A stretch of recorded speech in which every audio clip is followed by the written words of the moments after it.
Hey guys, Drifter here. Welcome to Ghost in Depth. In today's episode, we'll be reviewing the Lynx sniper rifle. This is the 50 caliber bad boy of the sniper rifle category. It's very similar to the AS-50 or the Barrett 50 caliber sniper rifle from Call of Duty's past. A little bit similar to the DSR, but only in the caliber, not in the rate of fire. It's a big, loud, and dangerous weapon. If I sound a little bit frazzled or if I get my words mixed up, I apologize. I'm a little bit low on sleep because we had a home invasion situation last night. Somebody tried to sneak into my house while I was asleep.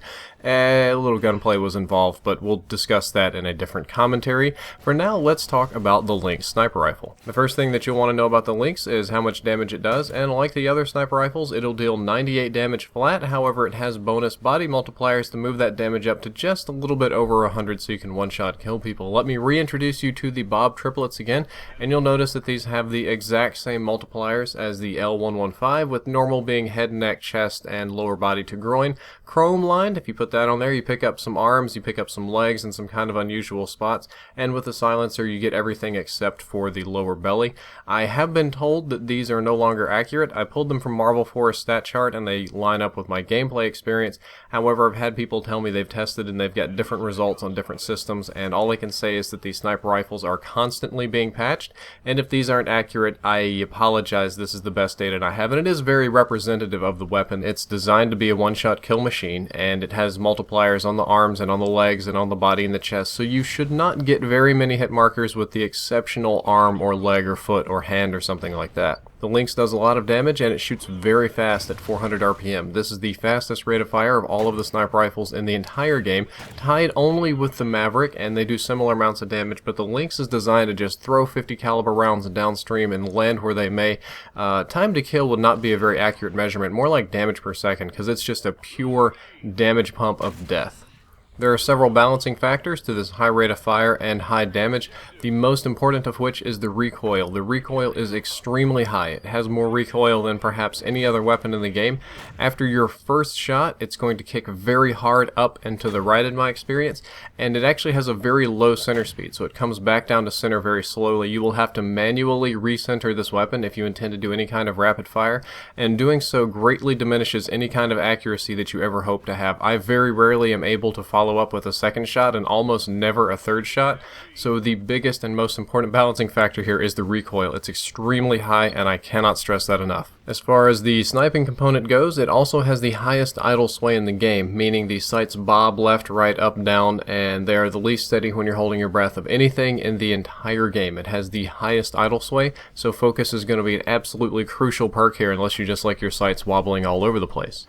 All of the sniper rifles in this game have poor hipfire accuracy, and the Lynx is no exception. It has sinfully bad hipfire accuracy. The only thing it has going on for it hipfire is that it shoots very fast, so you are able to spam a lot of bullets very quickly, and you might get lucky and hit somebody. However, I would really recommend against hipfire.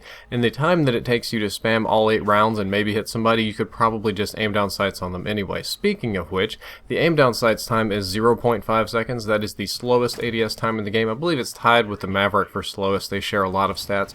That's a whole half second to aim down sights. It's a little bit faster with quick draw, but still expect ADS really slowly. Not so great for quick scoping. And another critical component to this weapon that a lot of people overlook is the move speed. You will move very, very slowly with this weapon at 80%.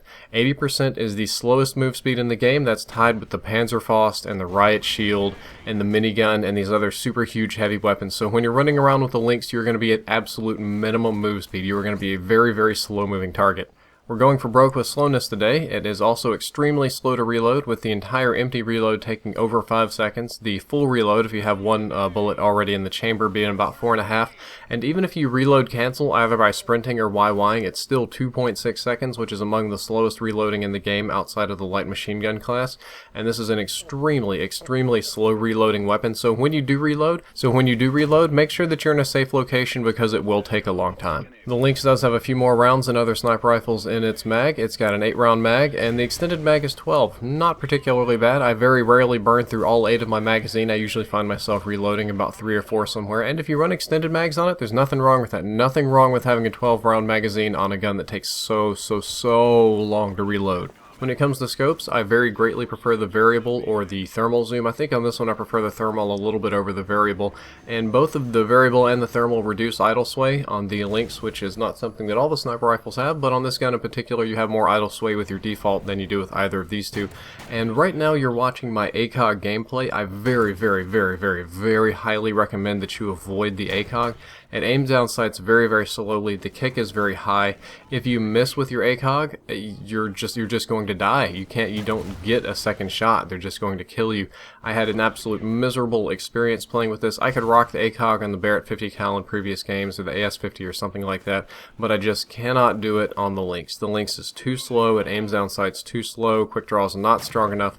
If you want to troll with ACOG, fine. I just don't expect to have really great performance with it. It was an absolute punishing experience for me. Nearing the end of the episode, it's time to make some recommendations. I recommend that you absolutely do not use this for quickscoping. It moves very slowly, it aims down sights slowly, it kicks really hard, it has a slow reload, pretty much everything that a quickscoper is going to hate. There are some people that said that the L115 was great for quickscoping in the last episode. It's not what you want for fast kills. Of course, you can quickscope with the Lynx here. You can aim down sights very quickly and hit somebody, but you're not going to be able to compete with the USR when it comes to quickscoping. When it comes to quickscoping, the USR is just king.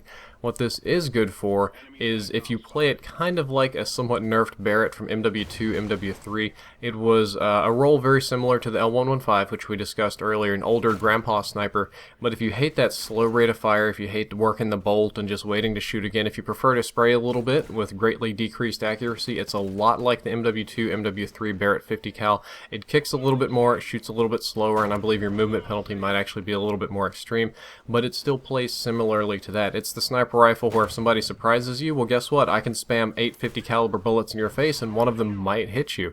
It's the sniper rifle where if I want to shoot down a helicopter very quickly, I can go blam blah blah blam and burn a whole clip and nuke that helicopter. It's the sniper rifle where if there's 5 men in a row, I have the opportunity to manually correct my aim and spam all of these bullets downstream and try and get like a quad feed or hexa feed or whatever. Well, I guess it'd be a penta feed if there are 5 guys in a row or something like that. It's not a high accuracy sniper rifle. It's not a high mobility sniper rifle. I honestly don't even think it's that great of a sniper rifle, but it does have a very specific and very good use that you can use it for, and I use it for when the enemy absolutely must die. The class that I recommend for the Lynx is very similar to the one that I recommend for the L115. I use chrome lined, except instead of AP rounds, we're rocking thermal here, ready up, quick draw, focus, and incognito, so other snipers can't recognize you as easily, and so that you don't show up on other people's thermals.